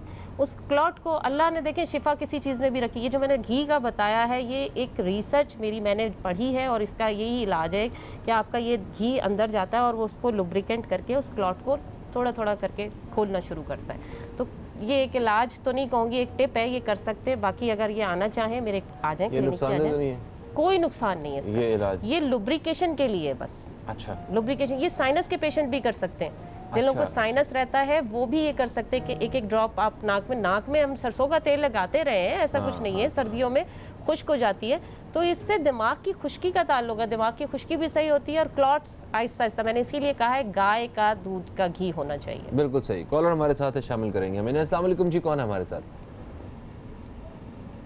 हेलो। अस्सलाम वालेकुम। वालेकुम अस्सलाम, कौन है हमारे साथ? मैं आमिर बात कर रहा हूँ। ये वाइफ शाजिया के शौहर, मेरी वाइफ का मसला है। जी जी आमिर साहब। अच्छा। वो जोड़ों का मर्ज है उसको और तकरीबन 2 साल से है। कोई ठीक है। कहता है गठिया का मर्ज है, क्या है, लेकिन सब तरह की दवाइयाँ खिला दी हैं, फिर भी किसी भी तरह का फायदा नहीं है, हाथ मुड़ते तक नहीं है। एज क्या है आपकी वाइफ की? एज तकरीबन 35 है। सॉरी, कितनी? 35। 35। ओके। अच्छा, आप कराची में ही हैं? जी जी, कराची आप में मदीना। उनको मेरे क्लिनिक लेकर आइए, एड्रेस स्क्रॉल हो रहा होगा, लेकर आइए, कांटेक्ट कीजिए, मैं यहाँ डिस्कस करती हूँ। बहुत शुक्रिया कॉल करें। अच्छा, हड्डियों का अभी देखें 35 साल, ये कोई एज नहीं है, कोई एज नहीं, बिल्कुल कोई एज नहीं है कि हड्डियों के मसाइल पैदा हों। मैं तो 35 कह रही हूँ, मैं तो 10 साल के बच्चे को देखा है, बच्चा एक्टिव नहीं है, ड्रोजी हो जाता है, बैठ जाता है और बच्चे के हाथ पैरों में दर्द हो रहा है कि वो मतलब ना खेल पा रहा है ना कुछ है। ये चीज़ें जितनी भी हैं, मैंने कहा है ना, एक तो हमारे यहाँ ये टोटका देख लिया जाता है कि जी वज़न कम करने के लिए हमने लेमन मिलाया, शहद मिलाया और सुबह सुबह लेमन जो है वो अपना इंटेक कर लिया, या सिट्रिक एसिड जो भी है, एप्पल विनेगर हो गया, ये चीज़ें आपको नुकसान दे रही हैं। सिट्रिक एसिड तो बिल्कुल बंद कर दें। जिन लोगों को जॉइंट पेन हो रहा है या उनका हड्डियों में किसी भी किस्म का दर्द है, सिट्रिक एसिड बंद कर दीजिए, कोलाज बंद कर दीजिए। हम लोगों ने जो मसाला जात खाना शुरू कर दिए हैं, जो पैकेट में होते हैं जिसमें प्रिजर्व केमिकल्स होते हैं, ये भी हमारे लिए नुकसानदेह है एक हद तक। पहले वो सिल बट्टे पे मसाला पीसे जाते थे, फिर वो खाना बनाया जाता था, वो बनाया जाता था। कितने जितनी आराम हमने पसंद लाइफ हो को गए ना हम। आसान कर दिया ना, तो वो आसान वाली लाइफ हमारे लिए नुकसानदेह साबित हुई है थोड़ी। अच्छा, आप ये देखें कि कैल्शियम की जो सबसे बड़ी मिकदार जो जिस खुराक से हम लेते हैं वो दूध है, ठीक है। और एक तो वो ट्रेंड हमें अब नहीं नज़र आता जिसमें कि दूध जो है ना वो लाजमी मुलजुम हो सोने से पहले, या बच्चों को भी ज़बरदस्ती पिलाया जा रहा है। फिर हमारे लिए एक शर्म का मकाम ये है कि हमारे मुल्क में खालिस दूध भी नहीं मिलता। कोई चीज़ खालिस मतलब नहीं है। आप देखें ना, हमने दूध हमारी में जो भी मिलावट होती है। नेसेसिटीज़ है ना, जो बच्चों की ग्रोथ के लिए नेसेसिटीज़ होती हैं, वो हमारे मुल्क में नहीं है, ना दी जाती हैं। ये एक बड़े अफसोस की बात। हम एक ब्रेक की तरफ बढ़ रहे हैं, ब्रेक से वापस आते हैं तो बात करते हैं मजीद अपनी मेहमान हमारा नाज से। कहीं मत जाइए, अब तक देखते रहिए न्यूज़ कैफ़े, देखते रहिए।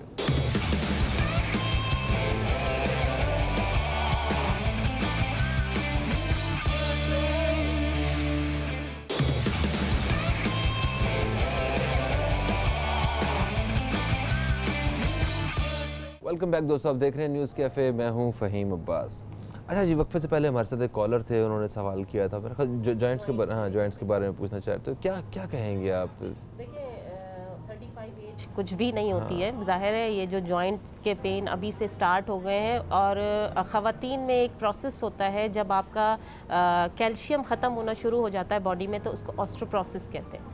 ऑस्टियोपोरोसिस आपकी हड्डियों का भुरभुरापन होना शुरू हो जाता है। ये एक लास्ट स्टेज होती है कि बस अब हड्डियाँ घुलना शुरू हो गई, ख़त्म होना शुरू हो गई। इसके लिए कोशिश करें कि जैसे मैंने कहा है कि एहतियात यह है कि खट्टी चीज़ें आपने नहीं खानी, ठंडी चीज़ें आपने एहतियात करनी है। अगर कोई ऐसा फ्रूट है भी तो वो आपने दिन में धूप में खाना है, ठीक है, सिट्रिक एसिड वाले जितने भी फ्रूट्स होते हैं।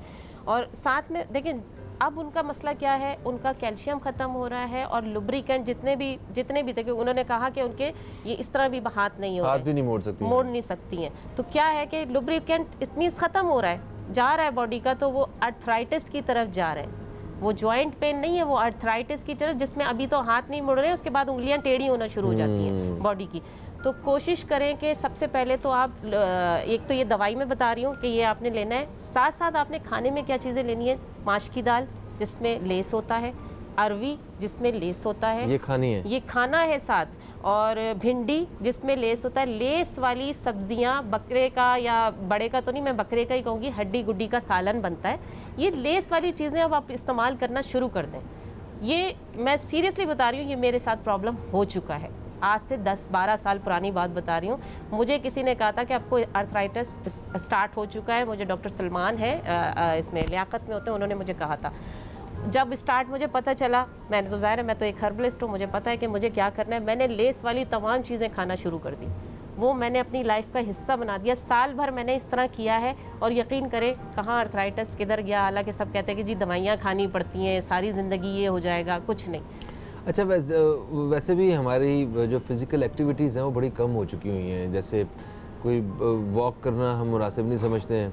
मर्द हजरात भी वो कहते हैं वो घर से मील निकले, भी पैदल चलना गवारा नहीं करते हैं कि एक मील, इतना जिक्र कर दिया आपने। एक मतलब हम अपने स्कूल लाइफ का बता रहे हैं कि एक मील कुछ भी नहीं होता था, चले जाते थे पैदल चल के। हाँ, ये बिल्कुल नॉर्मल था ना, मतलब स्कूल जाने के लिए। वो सही कह रही हैं आप। मगर अभी तो देखें ना, आप सब्जी लेने भी जाना होता है तो वो मोटरसाइकिल निकाली जाती है, गाड़ी निकाली जाती है, उस पर जाके सब्जी लेके आ रहे होते हैं, दूध दही के लिए भी ऐसे जा रहे होते हैं, तो घर के कामों के लिए भी। तो हम पैदल चलना जो है ना, ये बड़ा ज़रूरी है। ऊपर बाकी रही सही जो काम चीज़ें हैं वो मोबाइल ने बुरा हाल कर दिया है कि वो हर वक्त मोबाइल में ऐसे करके बैठे रहते हैं हम लोग। घर की औरतें ज़्यादातर मासियों की तरफ आ गई, जो मेड्स हैं हमारी के वही काम करेंगी, उनसे उसके अलावा हमने कुछ नहीं करना। तो मैं ये आज एक अपना राज बता रही हूँ, मैंने घर में कोई मेड नहीं रखी। ये आपने बहुत अच्छा किया हुआ है, आप जैसी औरतें बहुत कम रह गई हैं। बिल्कुल बिल्कुल, मैं मेड पे रियलाई कर ही नहीं सकती। एक तो वो काम अच्छा नहीं करती, दूसरा जब आपने सर पे खड़े रह के उनके करवाना है तो भाई आपके मुताबिक, मेरे मुताबिक तो वो काम नहीं करती, मैं खुद कर लूँ। पता है आजकल वो सबसे फनी सिचुएशन ये होती है कि आप घर जाएं और जो खातून ये कहें कि आज बहुत थक गए हैं। क्यों? क्या कि आज बहुत काम करवाया मेड से। तो कौन है हमारे साथ है, शामिल करते हैं। अस्सलाम वालेकुम जी, कौन है हमारे साथ? वालेकुम अस्सलाम, सहर बात कर रही हूँ कराची से। सहर साहिब, आपको खुश आमदीद कहते हैं, क्या कहें? जी शुक्रिया। आज मैं इनसे ये पूछना चाहती हूँ कि ये एक लड़की है, कोई मतलब 28 साल की होगी, उसके ना हड्डियों में दर्द रहता है। अच्छा। और उसकी स्किन ना, चेहरे की स्किन बहुत ड्राई है। ओके। जी, और बहुत दाने निकल रहे हैं उनके ना, बहुत दाने निकल रहे हैं। तो आप ये बताइए कि बारीक बारीक दाने निकल रहे हैं, आईब्रो तक में दाने हैं। तो आप ये बताइए कि इसके लिए क्या करें? पहले तो आप ये बताइए वो अनमैरिड है या मैरिड है? अनमैरिड है। अनमैरिड है। देखिए, अब उनकी पूरी हिस्ट्री यहाँ मुझे पता करनी पड़ेगी। उन्होंने कोई डाइट तो नहीं ली थी ऐसी जो वेट लॉस के लिए की हो? नहीं, दरअसल उसके साथ मसला था। उसके जब वो छोटी थी ना, तो उसके ना गलों में तकलीफ हुई थी। उसके साथ ही उसको ना 8-9 साल की थी तो उसको बीपी बहुत हाई हो गया था उसका ना। 210 और 180 पे पहुंच गया था। तो उसको ना झटके आए, तो उसके ना किडनी पे भी बहुत असर पड़ा था और उसके ना कुछ मसला हो गया था गलों का, उसका दिमाग में सूजन थी। तो डॉक्टर ने कहा था कि इसको ना आप गले की इसको परेशानी रहेगी। तो मैंने किसी को ऐसे इलाज नहीं कराते उसका ना, क्योंकि उन्होंने कहा था किसी स्पेशलिस्ट से कराइएगा या कोई जो माहिरों उनसे कीजिएगा, आम डॉक्टरों से मत कीजिएगा। जी, क्या आप कराची में हैं? जी कराची में है। पहले वो मुल्तान में थी, उनके ना निश्तर में। तो उन्होंने कहा था कि अब मैंने यहाँ उन्होंने दिखाया तो बता रही थी कि उनके ना अच्छा, आप मेरी बात गौर से सुनिए। मेरे नंबर स्क्रॉल हो रहे हैं, आप उस पर मुझसे बाद में कांटेक्ट कीजिए, मैं आपको क्लिनिक बुलवाऊंगी। यहाँ इतनी डिटेल में इतनी बात नहीं हो पाएगी। आप मुझे अपना नंबर बताइए। नंबर नीचे चल रहा है, पट्टी चल रही होगी, आप देख लीजिएगा। अभी आपको तो वहाँ पे आप फ़ोन करके रब्ता कर सकते हैं और आप मुलाकात कर सकते हैं। अच्छा, उसके अलावा उन्होंने कहा कि स्किन जो है वो उसके भी इशूज़ हैं, वो दाने वगैरह भी, वो मेरा ख्याल इसी उसकी मैं पूरी हिस्ट्री लूँगी ना। ज़ाहिर है कि ये टिपिकल केस है, ये आम इसको कुछ नहीं बता सकते यहाँ बैठकर। तो अच्छा, हम बात कर रहे थे बालों के हवाले से। तो आप जान रहे थे कि टीवी के जो कैमरा के इस तरफ जो लोग हैं, हम टीवी वाले, इनको देख के ना ख्वातीन बड़ी मुतासिर होती हैं, कहती कितने घने बाल हैं इनके। ये इवन बाल नहीं, वो कहती है जी गेटअप भी हमें ऐसा ही चाहिए, हमें ड्रेसिंग भी ऐसी ही चाहिए। तो सबसे पहले तो देखें, जो आईना बोलता है ना, आप सामने आईने के अपने खुद खड़े हों, आपको आईने में खुद नजर आएगा कि मेरी कमियां किधर हैं, वो आप पहले ढूंढें। अव्वल तो मैं नहीं समझती कि अल्लाह ताला ने जिसको जैसा बना दिया उसमें कोई कमी नहीं होती, बेशक, ठीक है ना। जब आपको अल्लाह ताला ने हाथ पैर सब चीज़ें सलामत दी है तो उसको ग्रूम अप करना आपका काम है। किसी को फॉलो मत कीजिए कि मुझे वैसा बनना है। अपने ही अंदर आप अपने आप को, अपनी शख्सियत को अपने हिसाब से ढालें। क्या पता वो चीज़ जो वो उसने ड्रेसिंग की हुई है वो आपके ऊपर अच्छी ना लगे, उससे अच्छा बनाया हो। अपने आप को पहचानने की जरूरत है। अपने आप को पहचानिए, अपने आप को अपनी शख्सियत में ढालिए। ये ना कहें कि मुझे करीना लगना है या मुझे फलाना लगना है या मुझे ऐसा लगना है। तो अपने आप को ढालें। कोशिश ये कीजिए कि सबसे पहले तो मैंने कहा ना, आईना सच बोलता है। तो जो आईना आपको सामने नजर आ रहा है वो आपको बता देगा कि आपने जो पहनना है उड़ना है। आईने के सामने देखें कैसे लग रहे हैं, हम अच्छे लग रहे हैं, अपने आप में मुतमईन है, बस ठीक है। आईने को देख के खुद भी सच बोलना चाहिए ना। तो ये तो अपने ये अंदर भी क्वालिटी होनी है। चाहिए, ये क्वालिटी अपने अंदर होनी चाहिए, सच बोलना चाहिए। मैं कभी झूठ नहीं बोलती, मैंने अपनी एज हर एक को बताई हुई है, क्योंकि एज छुपाने से कोई मसला नहीं है। आप अगर 40 हो रहे हैं तो उसको बताने में कोई मसला नहीं है कि इस एज में भी अपने आप को आपने रखा हुआ है। बिल्कुल बिल्कुल सही है। अच्छा जी, बालों को डाई करने से भी क्या बालों की सेहत मुतासिर होती है? बिल्कुल होती है, बिल्कुल होती है। बालों को डाई करने से होती है। बालों को आजकल तो इतने एक्सटेंसो और आपका स्ट्रेटनर सब चीज़ें, जितना जितना इस वक्त आप केमिकल क्या, आप ड्रायर क्या, आप हेयर ड्राई से बाल भी अगर स्ट्रेट कर रहे हैं, स्ट्रेटनर से स्ट्रेट कर रहे हैं, आपका बाल डैमेज होगा। उसके लिए कोशिश करें कि हमारा ये स्टॉप ऑयल है, अच्छा, जो इस तरह के ड्राई डैमेज बालों के लिए है। ख़ास तौर पे ये प्रोटीन ट्रीटमेंट है बालों का, जो आप महंगे महंगे सैलून्स में जाके प्रोटीन लेते हैं, ये आपको घर बैठे मिल गया है। अच्छा। ये वाटर बेस्ड ऑयल है, कहा तो है स्टॉप ऑयल। ये डैंड्रफ भी कंट्रोल करता है, बालों की जो ड्राइनेस है इसको भी कंट्रोल करता है, आपके पिगमेंट्स जो खत्म हो जाते हैं, फट जाते तो हैं, इससे उसको भी बालों सही में करता है। शाइनिंग आती है या बिल्कुल ड्राई हो जाते हैं बालों नहीं से? नहीं नहीं, बालों में शाइनिंग, ऑफ कोर्स ये मॉइस्चराइज कर रहा है बालों को। आपने कहा ना वाटर बेस्ड ऑयल है, इसमें 5% ऑयल है। अच्छा। बाकी इसका सारा काम, मैंने कहा ना, ये पानी ऐसा है कि जो हमने लिक्विड यूज़ किए हैं वो वाटर बेस्ड हैं सारे, तो वो इस ऑयल से, और कोई केमिकल नहीं है। ये नहीं समझे कि मैं कोई स्मेल केमिकल की वगैरह बात तो नहीं है इसकी? स्मेल अमूमन बिल्कुल नहीं। जो हर्बल ऑयल होते हैं ना, उनकी हमारे एक में वो स्मेल होती है, वो भी अब मैंने कम कर दिए। रूट्स केयर, जिन अच्छा। लोगों के जो गंजपन आ गया है और बाल बिल्कुल ख़त्म हो गए हैं, ये उसके लिए ये ऑयल है। वो उसके लिए, इसलिए थोड़ी सी स्मेल है, उसमें अंडे का ऑयल शामिल है, वो भी ओरिजिनल। तो उसको भी मैंने थोड़ा सा रिकवर किया है कि लोगों की ये था कि इसमें स्मेल बहुत है, हम यूज़ नहीं कर सकते। ख़ासतौर पे मेरा जो यूएस और यूके का क्लाइंट है, वो थोड़ा सा इस पे वो एतराज़ करता है कि यानी कि वहाँ हम बैठ के देसियों को आप जो मर्जी आप लगा दें, वो जो पाकिस्तान के बाहर वाले हैं उन्हें ना स्मेल हम देसी है ना, हम कहते हैं कि देसी चीज़ें फ़ायदा भी तो करती हैं। ये तो है अंडे ये का तेल है जी, देसी लोग देसी अंडे का तेल है। और दसो ठीक है जनाब। लो, हमारे प्रोग्राम का वक्त जो है वो बिल्कुल अपने अख्ताम की तरफ आ गया है। उमेरा साहिबा, आपका बेहद शुक्रिया, आप तशरीफ़ लाई, बहुत से दोस्तों की हमारी रहनुमाई हुई है, और जिन लोगों से बात नहीं हो सकी वो स्क्रीन पर नंबर्स जो है ना वो आपने नोट कर लिए होंगे, आप यहाँ पर रब्ता कर सकते हैं डायरेक्टली।